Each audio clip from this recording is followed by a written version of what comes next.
哇，露营区有这样子的画质，它居然不用1万块，你不用再带蓝牙音响，带一台这个就搞定了。每一次你移动投影机的位置的时候，它就会自动重新对焦。内建16瓦的 JBL 蓝牙喇叭。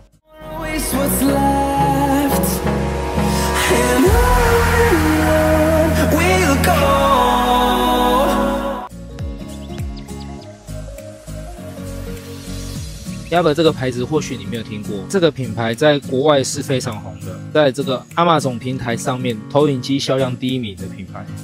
1080p 亮度有到550流明，它有自动避障以及自动焦距调整。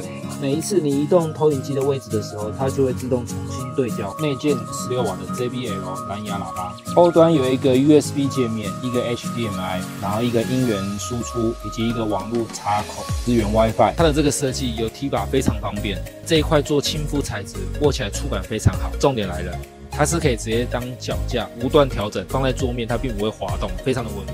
像现在天还没完全黑，但是它的投影已经非常的清楚。充饱电的话，可以看2.5个小时，足够你看完一部电影。这一次测试的投影机，它可以外接一个这个是 Google 的电视棒，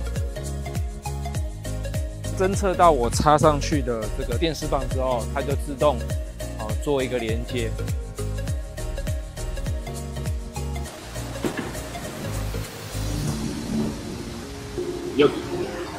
대한민국 요리 최강자를 꿈꾸는 백인의 요리사들이 한자리에 모였습니다. 哇，露营区有这样子的画质，这样子的音效，真的非常顶规了。